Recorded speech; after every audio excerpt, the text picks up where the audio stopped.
C'est Tafsir Babacar Faye. Je suis enseignant à l'école Demba Diouma Faye, l'école élémentaire Demba Diouma Faye de Diass. Au fait, nous sommes là pour l'élection, pour élire les délégués de chambre de métier de Diass. C'est-à-dire, nous avons, en principe, nous avons 6 collèges électoraux. Bon, ce qu'on appelle le premier collège électoral, ce sont les chefs d'entreprise. Chef d'entreprise service, chef d'entreprise art et chef d'entreprise production. Les productions maintenant, c'est à savoir les métiers qui portent sur tout ce qui est palpable, maçonnerie, plomberie, etc., etc. Nous avons maintenant ce qu'on peut avoir l'art, c'est-à-dire les peintres et tous ces métiers-là inhérents à ça. Et nous avons maintenant les services, c'est-à-dire coiffure, photographe, etc. Maintenant, nous avons, c'est divisé en deux catégories, les chefs d'entreprise et les compagnons. Dans chaque secteur, nous avons chefs d'entreprise et les compagnons. Maintenant, ce qui nous concerne à Diass, ce sont uniquement les chefs d'entreprise. Nous avons 3 urnes de chefs d'entreprise, chef d'entreprise service, art ou production. C'est un peu ça, d'une manière ramassée. Bon, il y a 4 listes de candidats, Il y a 4 listes de candidats qui sont en liste ici, un peu partout dans la zone.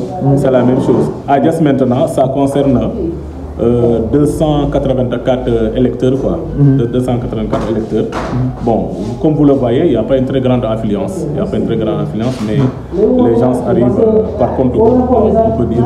Mais tout se déroule comme il le faut, il n'y a aucun problème. Waaw, man la Pape Ousmane Diouf de Diass, nekk artisan.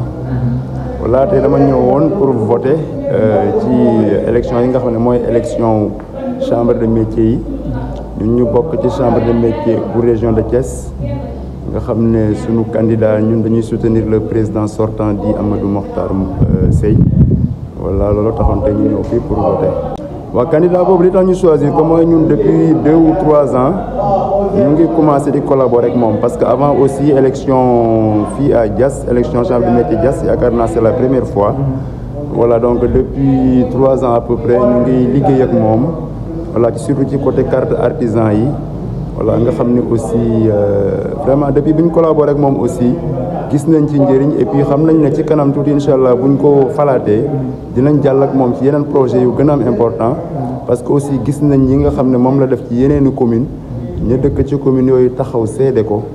Wala ñun nag ñu bëgg ëllëg ñu am lu mel noonu ici à Diass. Li waral loolu mooy tey jii Diass mën naa la ne wax naa la sànq ne collaboration bi yàggul wala boog bu fekkee ni am na aussi man nekkuma woon au courant mais man personnellement depuis lu ëpp ñaari at a ngi nii yoo xam ne man maa ngi dem chambre de métier Thiès wala ñuy régulariser yenn carte yoo xam ne ay artisans yu dëkk Diass seen i dossier la voilà donc loolu aussi tax na ba ñun ñu gën a jege gën a xam exactement la fa xew te xam ne ñun Diass dafa bokk ci région de Thiès. te li normal mooy que chambre bi ni mu ëmbee yeneen communes yi di liggéey ak ñoom ñu ciy gis seen njëriñ ba mën a taxaw di ko wax ñun aussi dañu war a jege xam lan moo fa xew fexe aussi ba suñuy artisan di mën a bénéficier wu ci opportunité yooyu. waaw loolu la man mii personnellement di wax ak yow mi man investir nañ ma ci délégué yi disons. Voilà, ce qui fait que aussi di nga am possibilité mën a bokk ci commission yi. te li ci am solo mooy di am la bonne information au bon moment c'est-à-dire que boo jegee bu fay opportunité amee au moins di nga am l'information et puis dinañ bëgg nañ gën a organiser sur le plan local ba nga xam ne aussi lépp lu ñëw di njëriñ ci chambre de métier artisans yi di ko Diass mën ci bénéficier mën ci gis seen bopp.